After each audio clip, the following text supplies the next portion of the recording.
अस्सलाम वालेकुम मेरी प्यारी बहनों। आज की वीडियो स्पेशली मैंने अपनी बहनों के लिए बनाई है, लड़की के लिए बनाई है, टीनेजर्स लड़कियों के लिए बनाई है, जिनको अभी नहीं पता होता है कि वो क्या कर रही हैं, लेकिन जिसको नुकसानात बहुत ज़्यादा होते हैं। वो मर्द कभी आपकी चादर की हिफाजत नहीं कर सकता गुड़िया, जो आपसे हलाल रिश्ते के बगैर मुसलसल बगैर चादर की तस्वीर मांगे।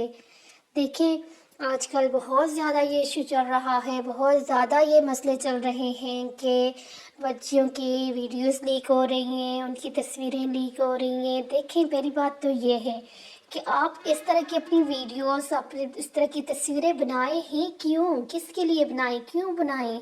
अगर कोई आपसे इस तरह की वीडियोस या तस्वीरें मांगता है तो क्यों मांगता है? कभी भी जो शख्स आपको अपनी इज्जत समझे, आपको अपनी इज़्ज़त बनाना चाहेगा, वो कभी भी आपसे आपकी इस तरह की वीडियो तस्वीरें कभी भी नहीं मांगेगा। आप अक्लमंद हैं, इतनी ज़ाहिर सी बात है। बेअक्ल नहीं है आजकल की नस्ल, लेकिन पता नहीं शैतान के बहकावे में आके क्यों भूल जाती हैं।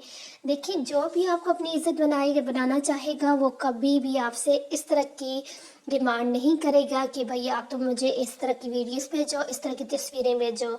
जो भी अगर इस तरह से करेगा तो आप लोग समझ जाना कि वो आपके साथ मुखलिस नहीं है। वो सिर्फ टाइम पास कर रहा है, एंजॉयमेंट कर रहा है। 99% आजकल जो है जस्ट इसी तरह हो रहा है, जो कि बिल्कुल गलत है। हमारे इस्लाम में तो इसकी बिल्कुल भी इजाज़त नहीं है। सिर्फ आप अपने शोहर के साथ इस तरह के कर सकते हैं, इसके अलावा अदरवाइज़ किसी भी के साथ, यानी कि आप इस तरह की अपनी तस्वीरें, वीडियोस, और आपके जो अपने शोहर भी होते हैं ना, वो भी कभी आपसे ये आपकी तस्वीरें और वीडियोस कभी नहीं मांगेंगे, क्योंकि वो आपको अपनी इज़्ज़त समझते हैं। एक मर्तबा जो चीज़ हम लोग चाहे व्हाट्सएप के ज़रिए भेजें, किसी भी ज़रिए से भेजें, जब हम लोग भेज देते हैं तो वो हर जगह पर चली जाती है, उनको कोई भी कहीं से भी देख सकता है। इसलिए कभी भी शोर भी जो होते हैं ना, वो इस तरह की चीज़ें कभी भी नहीं मांगते, ना वीडियोस ना तस्वीरें। तो इसलिए आप ख़ुद को बचाएं, क्योंकि लड़कियों की इज़्ज़त बहुत ज़्यादा नाजुक होती है। जो सिर्फ एक उनकी इज़्ज़त नहीं होती, उनके माँ बाप, उनके बहन भाइयों की, उनकी बहनें, अक्सर ऐसा होते हैं कि शादीशुदा बहनें होती हैं, लेकिन जब बहनों के इस तरह से मसले बन जाते हैं तो उनके घर भी ख़राब होते हैं कि भाई उसकी बहन है, ये भी ऐसी ही होगी। अक्सर लड़कियों की मंगनी टूट जाती हैं कि उसकी बहन ने ऐसे किया है तो ये भी ऐसी ही होगी। बहुत ज़्यादा मसाइल हो जाते हैं, इतने मसाइल हो जाते हैं कि माँ बाप बेचारे परेशान हो जाते हैं कि अब हम क्या करें। ना वो मरने के होते हैं, ना वो ज़िंदा रहने के काबिल रहते हैं। इसलिए मेरी प्यारी बहनों, कभी भी इस तरह की अगर आपके साथ कोई फरमाइश करे कि भाई इस तरह से करो, कभी भी नहीं करना, कभी नहीं करना।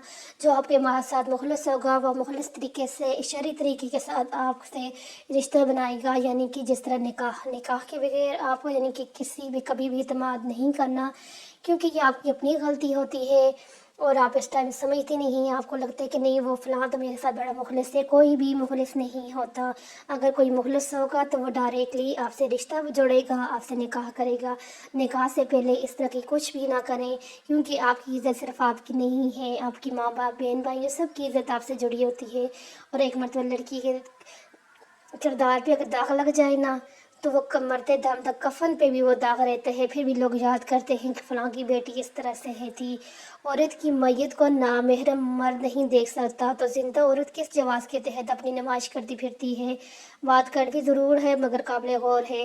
यानी कि अल्लाह ताला ने हमें नामहरमों से इस हद तक बचने की तलकीद की है। क्यों किए? सिर्फ हमारे फ़ायदे के लिए, कि हमें नहीं पता, हमारे अल्लाह को पता है कि कौन, जो देखें, जो हमारे महरम रिश्ते हैं, सिर्फ यानी कि उनके सामने हम लोग, यानी बेपर्दा का मतलब ये नहीं कि अब बिल्कुल उसी तरह चले जाएं, यानी कि ये है कि उनके सामने जैसे शौहर फूफी है वो, ये हमारे महरम रिश्ते हैं। इसके अलावा कोई भी रिश्ता हमारा महरम नहीं है, कोई भी आपका मुखलिस नहीं होता। आजकल आप लोग देख रहे हैं कि कज़नों के साथ और इस तरह की, आप मुझसे ज़्यादा, आप लोग जिस टाइम मेरी ये वीडियो सुन रही हैं, देख रही हैं ना, मुझसे ज़्यादा आपको बहुत अच्छी तरह पता होगा क्या कुछ हमारे माशरे में ना हो रहा है। इससे हमें बचना है, हमें अपने आप को बचाना है, क्योंकि अगर एक दफ़ा हमारे दाग लग जाते हैं ना, तो वो कभी भी नहीं धुलता। ना हम कुछ भी कर लेना, इज़्ज़त वापस नहीं आ सकती। इसलिए कभी भी इस तरह की हरकत नहीं करनी। जो अगर करे आपसे मांगे तो समझ जाएं वो आपके साथ फ्रॉड कर रहा है।